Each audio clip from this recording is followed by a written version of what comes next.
Salam sejahtera Malaysia. Terima kasih kerana bersama-sama di dalam channel ini. Untuk mendapatkan berita terkini dan sentiasa baru, sila tekan butang subscribe, like dan share. Sila tekan butang notifikasi untuk mendapatkan berita terkini setiap hari. Denyut nadi suara rakyat bergema di channel ini. Kita akan mulakan berita terkini. Salam sejahtera Malaysia. Denyut nadi suara rakyat bergema di channel ini. Ramalan Tok Kado.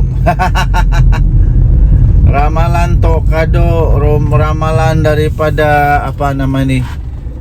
Nenek Kebayan, ramalan daripada banyak lagi lah. Penunggu gua menyatakan bahawa PAS akan kalah teruk di PRK Sungai Bakap.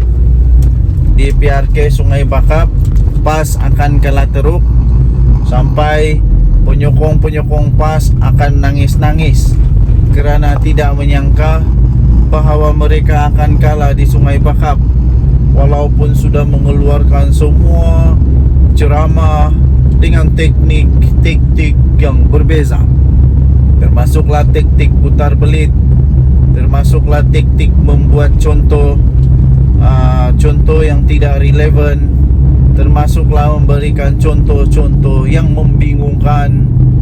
Lepas tu termasuklah memberikan contoh-contoh yang direka-reka tapi langsung tidak masuk akal. Antaranya ISO, moto, naik macam-macam lah. Dan kemungkinan besar kekalahan calon PAS ini adalah disebabkan kerana kesilapan memilih calon oleh PAS. Kesilapan memilih calon oleh PAS. Jadi tuan-tuan dan puan-puan yang dihormati sekalian, adakah orang-orang di Sungai Bakap akan mengundi? Ada komen lah, ada komen tadi saya dapat ya, ada komen yang tadi saya dapat. Komen daripada seorang penonton dalam channel saya ini. Dia kata, saya pun tidak pasti, tapi komen dia kata calon PRK Sungai Bakap dari PAS ini hanya ada SPM, lepas tu dapat SAP. Betulkah? Betulkah? Saya pun tidak pasti. Jadi lebih baik kita jangan percaya dengan benda-benda begitulah. Jangan percaya yang bukan dibuktikan dengan fakta.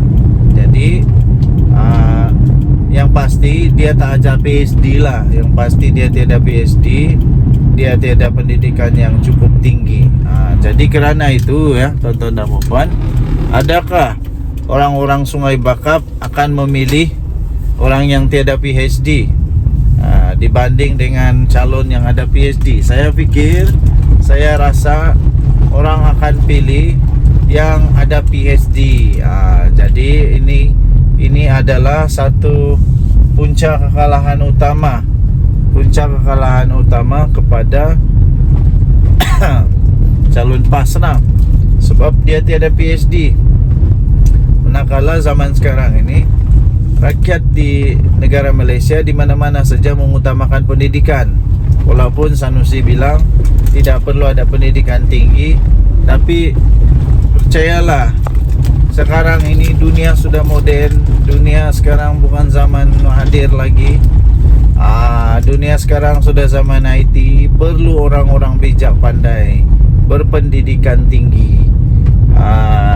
Ada orang kata, apa guna pendidikan tinggi kalau ambil rasuah? Memanglah, tapi selalunya orang berpendidikan tinggi ini dia lebih bijak untuk melawan rasuah ketimbang dengan orang yang jadi calon tak ada kemampuan. Dia punya risiko untuk minta rasuah itu lebih tinggi. Orang yang memang sudah kaya dengan orang yang tidak berapa nak kaya, mana satu yang lebih banyak akan rasuah? Maksudnya akan dapat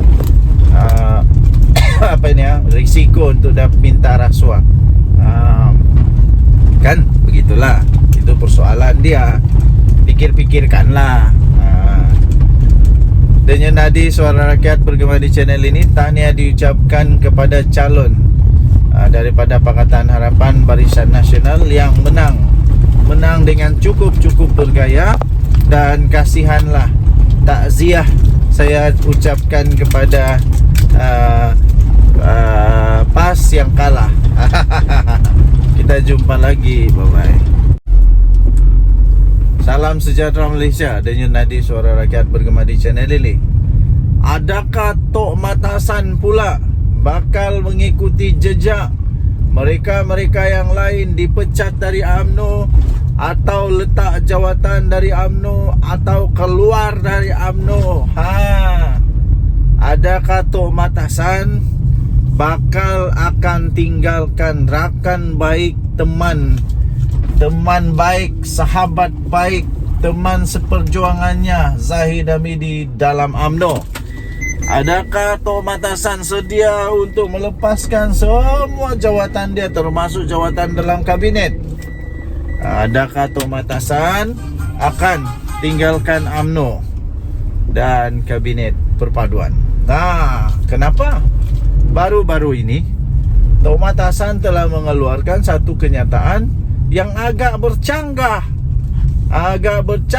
dengan apa yang Zahid Hamidi punya fikiran. Tok Matasan kata